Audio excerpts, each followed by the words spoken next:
Miséricorde,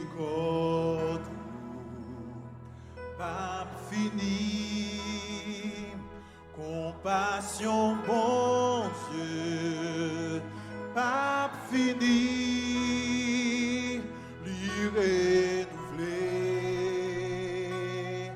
chaque matin,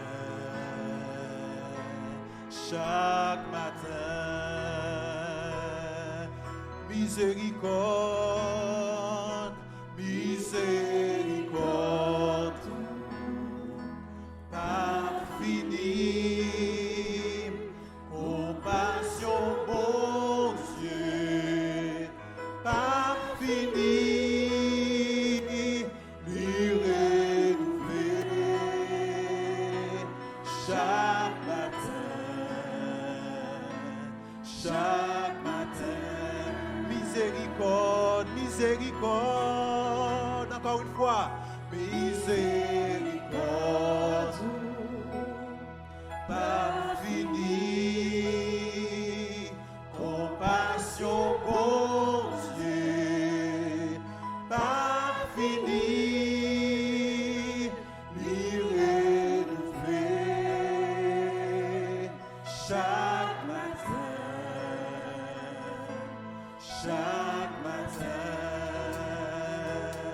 miséricorde, miséricorde,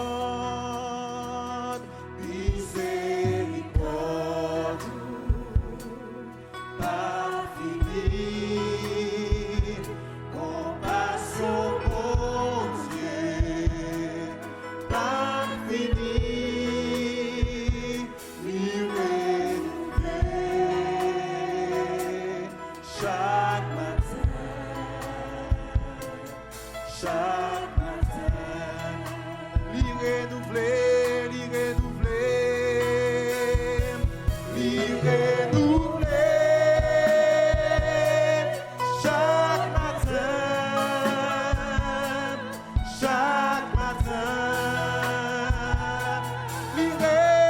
renouveler,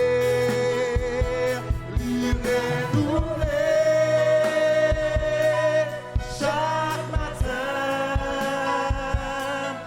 chaque matin, lui renouveler,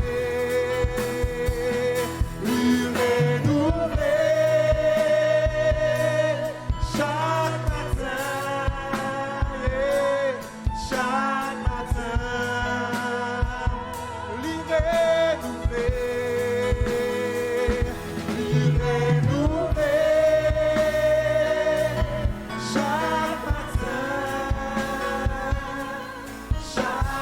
matin, miséricorde, miséricorde, pas fini, compassion, bon Dieu, pas fini,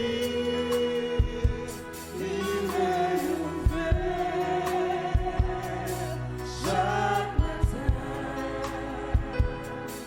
chaque matin, une dernière fois, miséricorde, miséricorde, miséricorde, pas fini, compassion, bon Dieu, pas fini,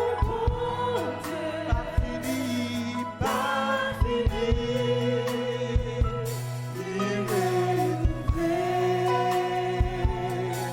chaque matin.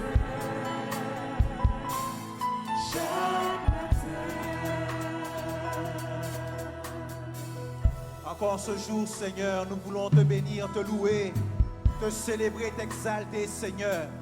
Parce que c'est ta miséricorde, ô Éternel, qui s'est accomplie un jour en ce que tu as envoyé ton Fils, ton unique, celui en qui tu avais mis toute ton affection, Jésus-Christ, l'agneau de Dieu. Lui qui était innocent, qui n'avait commis aucune fraude, aucun péché, aucune faute, aucun manquement. Tu l'as livré pour nous, afin que, à travers sa mort et son sacrifice, nous ayons la vie et le salut en Jésus-Christ et pour l'éternité, Seigneur. Nous reconnaissons que nous sommes pécheurs et que tu nous as racheté un grand prix, ô Dieu. Merci, Jésus. de ne pas avoir regardé à ta grandeur et à ta gloire, mais d'avoir accepté dans l'obéissance de passer par le chemin de souffrance. C'est vrai de l'abomination de la croix. Merci Jésus, parce que tu as accompli cela pour moi et pour celui qui est là, qui te connaît, mais pour celui aussi qui ne te connaît pas. Merci pour tant de grâce, merci pour tant de bonté, merci pour tant de miséricorde, Seigneur. Nous voulons te dire merci en ce jour encore. Nous voulons laisser la joie du salut nous animer.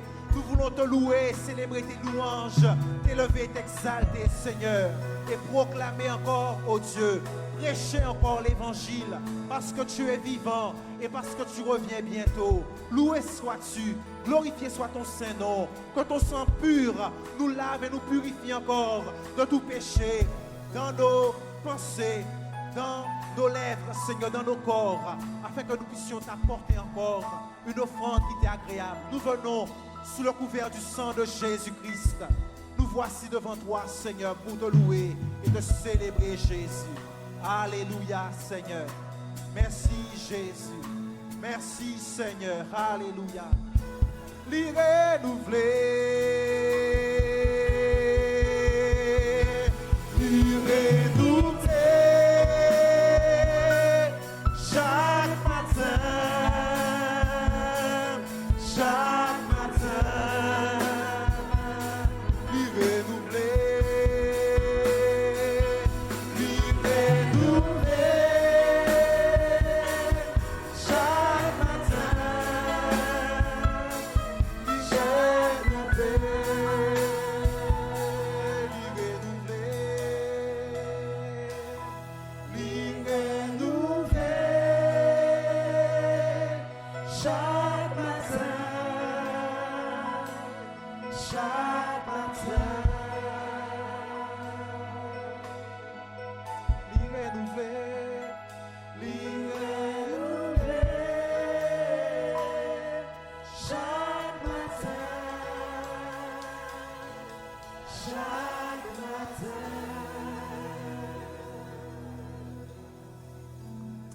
Alléluia.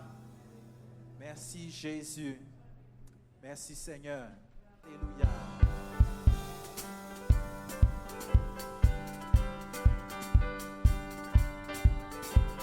Des sommets, des sommets, des sommets, le torrent descend. Sur tout son parcours, il répand la fraîcheur.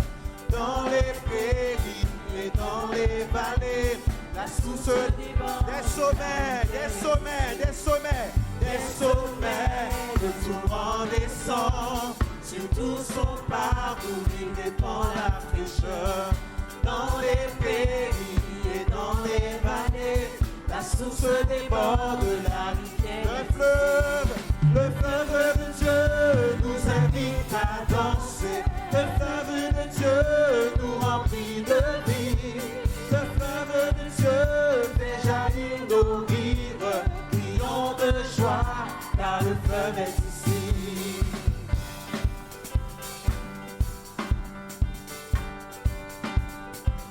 Numéro 2, le fleuve de Dieu. Le fleuve de Dieu bouillonne de vie. Ceux qui s'approchent sont restaurés. Ceux qui s'attardent le long des rives reviennent affamés, assoiffés du Seigneur. Le fleuve de Dieu nous invite à danser. Le fleuve de Dieu rempli de vie. Le fleuve de Dieu fait jaillir nos rires. Crions de joie, car le fleuve est ici.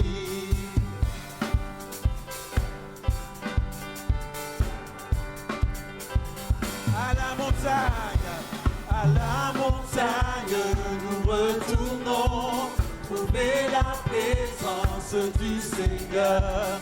Et sur les bords du torrent, nous courons, nous louons Jésus dans la danse et les hymnes. Le fleuve de Dieu, le fleuve de Dieu, nous remplit de vie. Le fleuve de Dieu, fait jaillir nos rires. De joie, le fleuve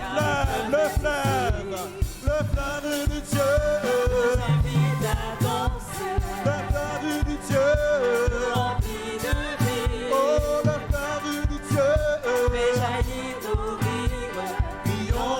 joie, car le fleuve est ici.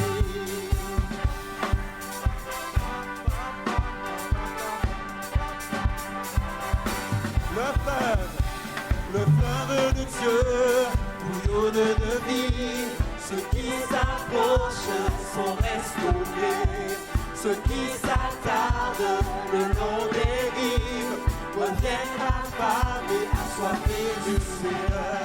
le fleuve du Dieu, Nous invite à danser, le fleuve du Dieu, rempli de vie. le fleuve du Dieu, Jaillit nos rires, crions de joie. le fleuve du Nous Dieu, invite à danser, le fleuve du Dieu, rempli de vie. le fleuve du Dieu, Fais jaillir nos rires, crions de joie, car le fleuve est ici. à la montagne, à la montagne, à la montagne, À la montagne, nous retournons, trouver la présence du Seigneur. Et sur les bords du torrent, nous courons, nous louons Jésus dans la danse des nuits. le fleuve du Dieu, Nous invite à danser, le fleuve du Dieu, rempli de vie. alléluia, le fleuve du Dieu, Fais jaillir nos rires, crions de joie, car le le fleuve est fleuve du Dieu, nous invite à danser, le fleuve du Dieu, rempli de vie. oh le fleuve du Dieu, Fais jaillir nos rires, crions de joie, car le fleuve est le fleuve du Dieu, nous invite à danser, oh le fleuve du Dieu, rempli de vie. le fleuve du Dieu, Fais jaillir nos rires, crions de joie, crions, crions, crions, crions de joie, car le fleuve est ici. Crions de joie, car le fleuve est ici. Crions de joie, car le fleuve est ici. gloire à Dieu, gloire à ton nom Jésus, merci pour qui tu es, et pour ce que tu as accompli. En ton nom Seigneur, nous sommes là, tous réunis devant toi, alléluia. C'est au nom de Jésus que nous sommes réunis en ce lieu, et pour sa seule personne, alléluia, parce que lui seul a été trouvé digne de pouvoir accomplir ce qu'il a accompli à la croix, alléluia, Jésus. En ton nom, Seigneur, nous sommes là, tous réunis devant toi. En ton nom, Seigneur, nous sommes là, tous réunis. En ton nom, en ton nom, en ton nom, en ton nom, Seigneur, nous sommes là, tous réunis devant toi. En ton nom, Seigneur, nous sommes là, tous réunis devant toi. Honneur, honneur au Père, honneur au Fils, honneur à l'Esprit du Dieu Tout-Puissant. Honneur au Père, honneur au Fils, honneur à l'Esprit du Dieu. En ton nom, en ton nom, en ton nom, Seigneur, nous sommes là.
Alléluia, Alléluia, Alléluia,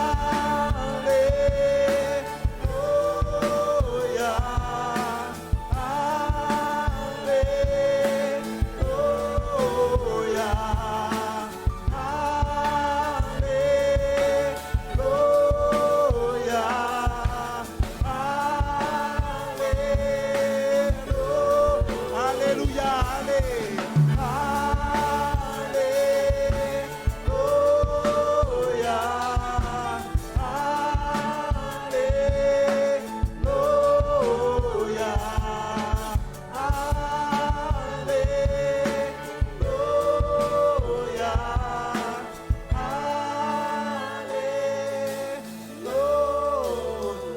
honneur au Père, honneur au Fils, honneur à l'Esprit du Dieu Tout-Puissant.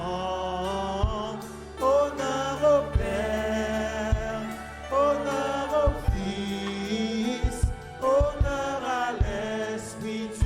Honneur encore une fois, honneur au Père, honneur au Père, honneur au Fils, honneur à l'Esprit du Dieu Tout-Puissant. Honneur au Père, honneur au Fils, honneur à l'Esprit du Dieu Tout-Puissant. Alléluia, Seigneur.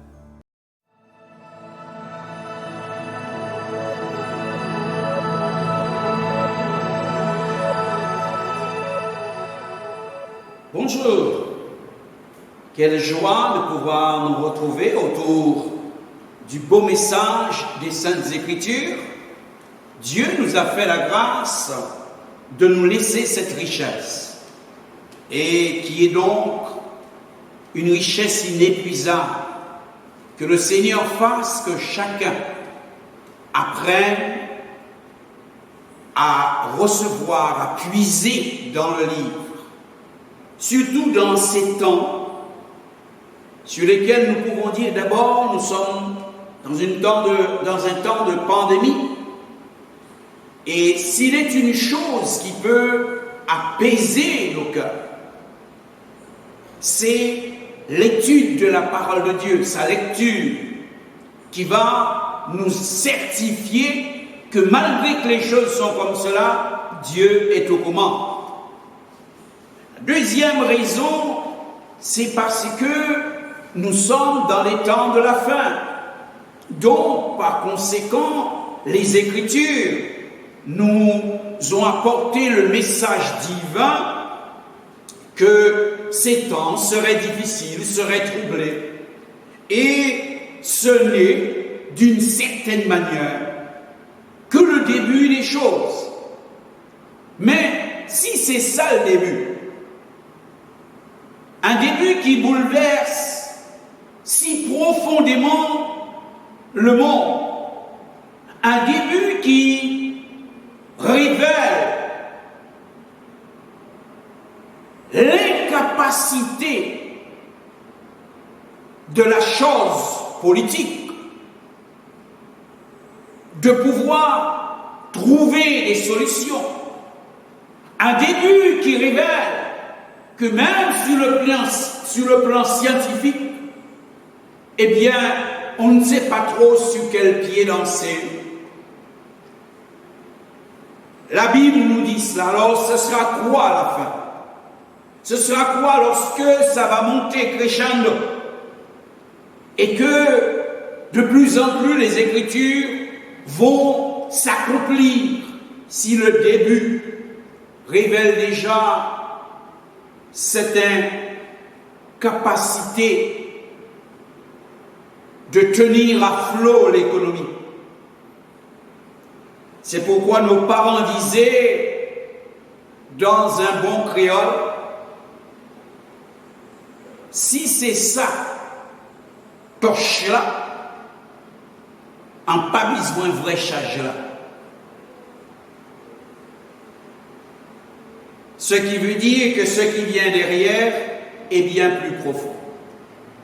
Mais nous sommes aussi dans une période de Pâques. Un moment important pour le monde chrétien parce que c'est un moment de grande célébration. Même si cette année, la célébration se fait tout autre, mais l'important c'est de faire la célébration dans le cœur. Je voudrais, en raison de cela, m'arrêter encore une nouvelle fois avec vous sur un aspect du sacrifice de Jésus à la croix. Et je voudrais pour cela faire une lecture avec vous dans le livre des Hébreux, le chapitre 9 et le verset 11, où il est dit « Mais Christ est venu comme souverain sacrificateur des biens à venir. Il a traversé le tabernacle le plus grand et le plus parfait, qui n'est pas construit de main d'homme, c'est-à-dire qui n'est pas de cette création. Et il est entré une fois pour toutes dans le lieu très saint, non avec le sang des boucs et des veaux, mais avec son propre sang, ayant obtenu une rédemption éternelle. » Ce texte nous parle bien du sacrifice de Jésus. Et il m'est arrivé de vous dire que la scène de la croix cachait des trésors. La scène de la croix était plus que ce que les yeux humains voyaient. Dans ce récit, il nous est dit que Christ, mourant, remplissait sa fonction de souverain sacrificateur. Et l'Écriture dit qu'à ce moment-là, il a traversé le tabernacle le plus grand et le plus parfait, qui n'est pas construit de main d'homme, qui n'est pas de cette création. Qui a vu cela? Qui aurait compris que le moyen de la croix est bien donné tant de choses? Et la Bible dit, il est entré une fois pour toutes dans le lieu très saint, et il l'a fait non avec le sang des animaux, mais avec son propre sang. Voilà l'histoire de la croix. Et à cause de cela, il a obtenu une rédemption éternelle. Et c'est ce mot qui va nous occuper aujourd'hui sur l'aspect du sacrifice de Jésus. La rédemption. Le Christ rédempteur. Le sacrifice rédempteur. C'est un mot qui signifie rachat. Je ne vous donne pas les termes qui sont traduits. Je me permets de faire très simple avec vous. C'est un mot qui signifie rachat. Rachat. Et je suis allé dans ma compréhension de me dire, plus qu'une signification, c'est un fait. Qu'est-ce qu'on peut racheter? À quel moment on peut racheter? Si ce n'est qu'une chose qui vous appartenait déjà et que d'une certaine manière vous aviez perdu, donc vous en faites le rachat. C'est un mot qui signifie emmener ce qui a été racheté. Payer pour la libération, en un mot. Le mot rachat, c'est un mot qui signifie libération par le paiement d'une rançon. Une rançon est payée pour qu'il y ait libération. C'est un mot qui signifie délivrance de celui qui est esclave ou en prison après le paiement de sa dette. C'est pourquoi l'Ancien Testament souligne constamment la pensée qu'Israël appartient à l'Éternel, ayant été racheté de l'esclavage en Égypte.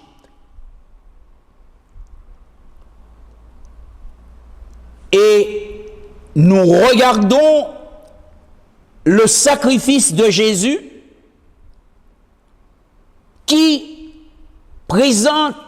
se présente sous l'aspect d'un rachat. C'est le moyen par lequel la rançon est payée pour nous. C'est le moyen par lequel la libération nous est offerte parce que le prix a été payé. Donc, dans cet aspect du sacrifice de Jésus, le Nouveau Testament tout entier nous le présente comme étant le Rédempteur. En effet, nous étions tous esclaves du péché, de la mort et de la loi, de Satan. Et Christ nous a rachetés et libérés. Il a payé pour nous et il nous a mis en liberté. Il nous a mis en liberté. Donc, lorsque la croix, le sacrifice, nous parlons de ces choses, nous regardons ces choses, nous considérons, s'il nous était arrivé de contempler un moment ce que pouvait être la croix, nous ne devrions pas voir seulement un fait, un corps sanglant. Il faudrait comprendre que ce moyen, c'est le paiement donné pour notre rachat. Nous étions esclaves. C'est le moyen payé pour que cesse notre esclavage et que nous devenions libres. Dans le livre des Hébreux, nous avons cette parole, Hébreux le chapitre 2 et le verset 14, concernant Jésus. Il nous est dit, puisque les enfants participent au sang et à la chair, il y a également participé lui-même, afin que par la mort, par sa mort, il anéantit celui qui a la puissance de la mort, c'est-à-dire le diable, et qu'il délivra tous ceux qui, par la crainte de la mort, étaient toute leur vie retenus dans la servitude. Au travers de ce sacrifice, bien comprendre ce qui se passe en notre faveur. Christ mourant, il s'est donné d'avoir un corps comme le nôtre, ce que l'on appelle ordinairement et que tout le monde convient d'appeler ainsi l'incarnation. Il est devenu un être humain comme tous les autres, afin que tous ceux qui sont dans cette condition humaine, que par sa mort, qu'il mourut pour eux, qu'il paya le prix pour eux, C'est ça l'objectif, c'est ça le plan de Dieu.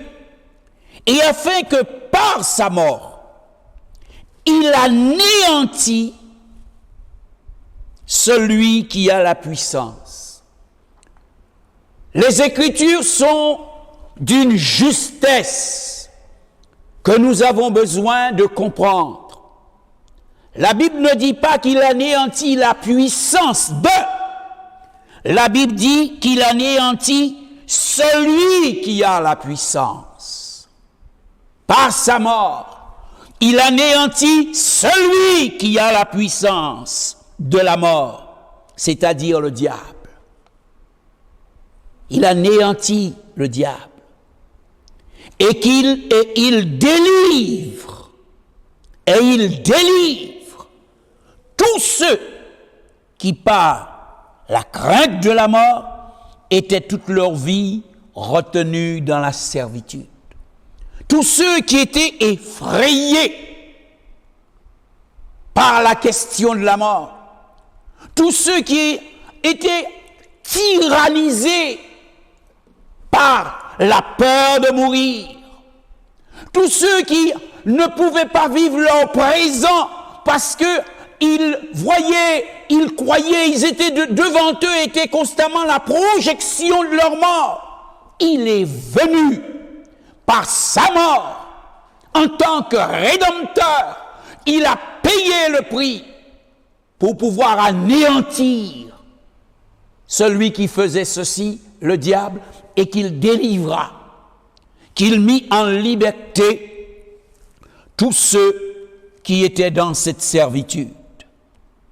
Encore la Bible nous déclare, c'est pourquoi la Bible nous dit que nous sommes gratuitement justifiés par sa grâce, par le moyen de la rédemption qui est en Jésus-Christ. Selon le livre des Romains, le chapitre 3 et le verset 24, nous sommes gratuitement justifiés. Christ a payé le prix. Il ne nous est rien demandé pour que nous soyons justifiés. Nous le sommes par sa grâce, et ceci par le moyen de la rédemption, c'est-à-dire par le fait qu'il mourut pour nous, par le fait qu'il s'identifia à nous en mourant pour nous et en payant le prix de notre rachat. C'est très important de comprendre que Christ a payé le prix. C'est important de comprendre qu'il l'a payé pour nous. Mais la Bible nous fait quelques déclarations que nous ne devons pas passer sous silence, car elle nous déclare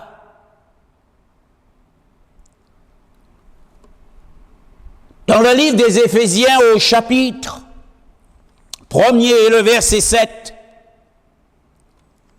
il nous est dit, en lui, nous avons la rédemption par son sang, la rémission des péchés selon la richesse de sa gloire et de sa grâce, par lui, par le moyen de son sang. Voyez-vous, chaque fois, il y a la personne de Jésus et il y a le sacrifice de Jésus. La personne, par lui et par le moyen de son sang. C'est-à-dire Christ, sans le sacrifice, ne nous aurait servi à rien. Et si nous voulons de Jésus, sans le sacrifice, ça ne nous sert à rien. Si nous ne voulons pas du sang, nous ne pouvons pas avoir Christ. Si nous voulons le sang sans avoir Christ, cela ne peut pas être non plus. Nous avons la rédemption en lui, par lui et par son sang. Il a payé le prix. Nous avons la liberté. Notre liberté a été payée. Notre rachat, le droit d'appartenir à Dieu est une chose scellée par le paiement qu'a fait Jésus par le moyen de son sang à la croix. La Bible nous dit encore, il nous a rachetés dans le livre des Galates, chapitre 3, verset 13, il nous a rachetés de la malédiction. Nous étions sous la malédiction. Nous appartenions à ce qui est maudit. Mais Christ, dans son œuvre rédempteur, dans son œuvre de rédemption, il nous a rachetés de la malédiction. Il a payé le prix pour que nous ne puissions plus être sous la malédiction. Il a payé le prix pour que nous ne soyons plus sous la malédiction. Il a accompli ce qu'il fallait pour que cesse toute malédiction nous concernant. C'est pourquoi il y a quelque insulte qui attriste aujourd'hui d'entendre certaines personnes dire à des chrétiens qu'il leur faut quelque chose plus parce qu'ils sont dans les liens ancestraux. La malédiction de leur père, de leur grand-père, de leur arrière-grand-père les retiennent. Ils en sont encore victimes. Mais alors, faut-il ajouter quelque chose au sacrifice de Jésus? Et ce qui est triste, c'est de voir que des personnes qui ont lu la Bible, des personnes qui, hélas, sont descendues dans les eaux du baptême, viennent à quoi ces choses-là? Non, chers amis. Si vous êtes de ces personnes, je veux spécialement m'adresser à vous et vous dire que Christ à la croix, dans son œuvre, dans l'aspect rédempteur de son œuvre, il a payé le prix pour que nous soyons rachetés de la malédiction. Que ce soit celle de la loi, quelle que soit la malédiction. Nous allons le voir tout à l'heure, cette chose, il nous a rachetés. Ne croyez pas à ces choses et ne faites pas à Dieu l'insulte, comme de lui dire « Ah, mais tu as été à la croix, mais tu n'as pas résolu le problème entre mes grands-parents et moi. » Non, faites pas cette insulte à Dieu. Apprenez à comprendre votre Bible. Il nous a rachetés de la malédiction. Dans le livre des Hébreux, encore, il nous dira que nous avons été rachetés de la puissance de la mort. Nous l'avons lu tout à l'heure. Nous avons été rachetés de la puissance de la mort. Nous ne sommes plus esclaves. La Bible nous dit encore, le Seigneur nous a rachetés, selon le livre de Tite, au chapitre 2, le verset 14, de toute iniquité. Il a payé le prix. Il nous a délivrés des conséquences de nos iniquités. Il s'est donné lui-même pour nous afin de nous racheter de toute iniquité. Il s'est donné lui-même pour nous afin que nous soyons libres. Le prix est payé de toute iniquité. Que ce soit ce que j'aurais pu commettre, que ce soit parce que j'aurais vécu dans une famille, l'influence, quelle que soit l'iniquité, il m'a racheté en mourant lui-même. Il a payé pour que la liberté soit totale et entière. Lorsque vous croyez dans le Christ, lorsqu'au Christ vous venez, alors ce sont ces choses-là qui sont offertes à votre foi pour que vous sachiez que l'œuvre de Dieu est une œuvre complète.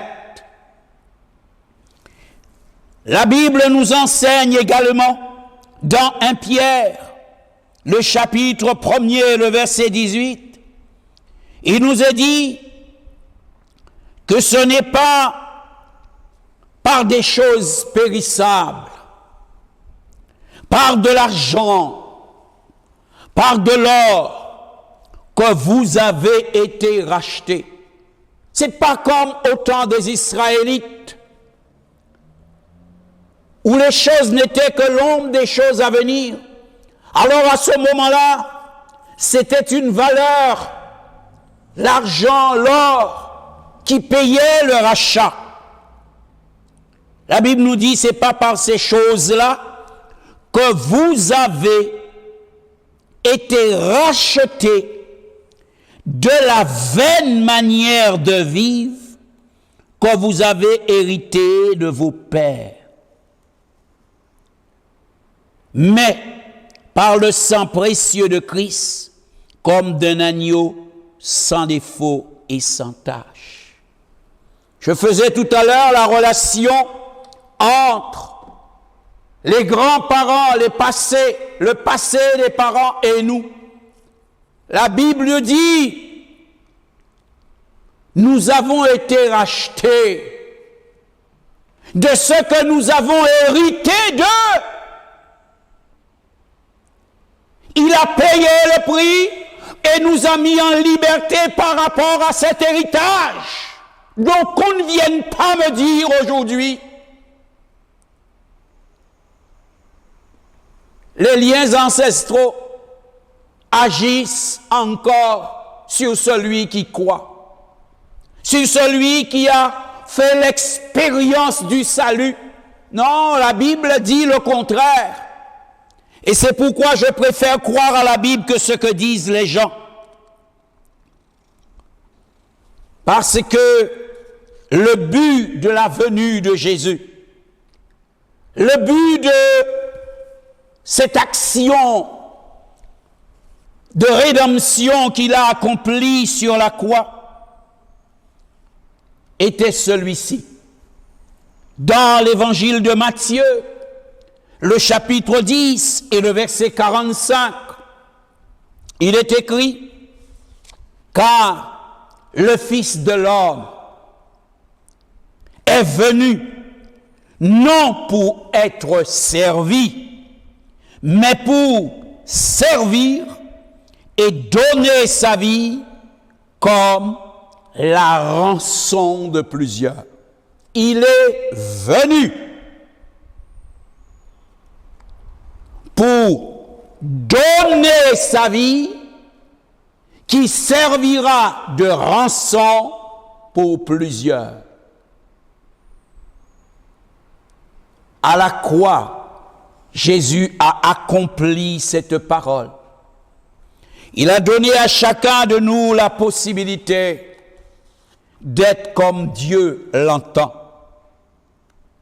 C'est pourquoi je dirais en concluant avec vous, selon la loi et le principe du rachat dans l'Ancien Testament, ce droit était le devoir et le privilège du plus proche parent. Comme nous le lisons pour ceux qui connaissent les Écritures, comme nous le lisons dans le livre de Ruth, où Boaz fera fonction, après désistement de l'autre, du plus proche parent. Et il va agir pour le bien de celui qui était l'objet de ce rachat, de celle qui était l'objet de ce rachat, Ruth. Ainsi, Jésus, nous dit l'Écriture, s'est rendu semblable à nous. Et il s'est rendu semblable à nous en toutes choses. C'est pourquoi la Bible nous dit, il n'a pas honte de nous appeler ses frères. Et en étant donc notre frère, alors il a pu devenir notre plus proche parent et exercer envers nous son droit de rachat. À la croix, c'est cette belle chose qui s'est accomplie. Qu'ainsi chacun ait conscience qu'il est la propriété de Christ avec tout ce que cela implique. Que chacun ait conscience qu'il est la propriété de Christ avec tout ce que cela implique. Et que nous puissions nous livrer sans réserve à celui qui est notre Créateur et notre Rédempteur. C'est pourquoi l'apôtre pouvait nous dire, vous ne vous appartenez point à vous-même, car vous avez été rachetés à grand prix, selon 1 Corinthiens 6, 19. Vous ne vous appartenez point à vous-même. Si vous êtes libre, vous ne l'êtes pas parce que vous avez payé le prix. Si vous êtes libre, vous ne l'êtes pas parce que vous avez commis quelques belles actions. Si vous êtes libre, vous ne l'êtes pas parce que vous êtes quelqu'un d'extraordinaire. Vous l'êtes libre parce que Jésus a payé pour vous. Alors vous lui appartenez à lui. Vous êtes sa propriété. Sur votre vie, il a tous les droits. C'est pourquoi il nous est malvenu quelquefois de contester son autorité, de contester ses directives, de contester sa parole, de contester son enseignement, de contester ce qu'il a décidé. C'est une chose très grave. Je veux vous rappeler que celui qui est le Rédempteur, c'est aussi celui qui a fait fonction de propitiation. C'est celui qui a fait cesser la colère à cause du péché. Et la liberté qu'il nous a donnée, c'est pas pour recommencer à pécher, mais au contraire, c'est pour fuir le péché, afin que jamais plus il ne soit mis en colère à cause de nous. Il est le Rédempteur. Il a payé le prix pour que tu sois libre, totalement. Et c'est pourquoi je t'invite à faire la Pâque. C'est ça, fêter la Pâque. C'est ça, être chrétien. Vous ne pouvez pas participer à la Sainte Seine, qui est tout ce que la Pâque représente au sein de l'Église, et vivre en esclave. Vous ne pouvez participer à la Sainte Seine et alors croire encore que les liens ancestraux vous retiennent, mais alors vous n'avez jamais été libéré. Si vous n'avez jamais été libéré, vous n'avez pas droit à la Sainte Seine. C'est que Christ ne vous a pas libéré. Christ est venu pour libérer ceux qui croient et leur donner le droit de communier en son nom. Que le Seigneur vous bénisse et que sa grâce soit votre partage.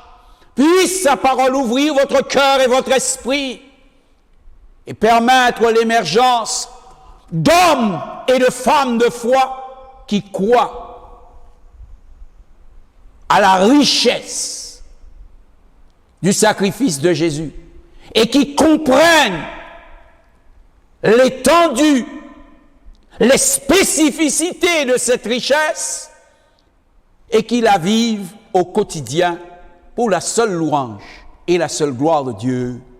Amen. Bénis chacun, Seigneur, Et ce matin, que par ta parole, tu leur fasses du bien, comme toi seul sais faire. Que par ta parole, tu enrichisses leurs âmes, comme toi seul sais faire. Qu'au nom de Jésus-Christ, encore, soient répandus des flots de bénédiction. Je te prie pour que, comme dans les jours où toi-même, tu annonçais cette parole dans les rues de la Palestine, la lumière soit faite, l'autorité de la parole soit reconnue et que tu sois glorifié. Merci Père, dans le beau nom de Jésus. Amen. Il m'a libéré, il m'a libéré, ma dette est payée, je suis enfant de Dieu, je suis à lui, et dans sa maison, j'ai trouvé ma place, je suis enfant de Dieu, je suis à lui. Et la musique continue. Ce matin, Seigneur, nous proclamons que nous sommes libres, que nous sommes enfants de Dieu. Nous ne sommes plus esclaves de quoi que ce soit, libres du mensonge, libres de toute forme de vice, et nous sommes libres en Jésus-Christ. Oui, Seigneur. Merci, Seigneur, parce que le roi des rois nous a libérés, le roi des rois nous a délivrés. Merci, Jésus. Et nous voulons le proclamer encore. Il m'a libéré. Il m'a libéré, ma dette est payée, je suis enfant de Dieu, je suis à lui, et dans sa maison, j'ai trouvé ma place, je suis enfant de Dieu, je suis à lui. Dernière fois, il m'a libéré. Il m'a libéré, ma dette est payée, je suis enfant de Dieu, je suis à lui, Et dans sa maison, et dans sa maison, j'ai trouvé ma place, je suis enfant de Dieu. Je suis à.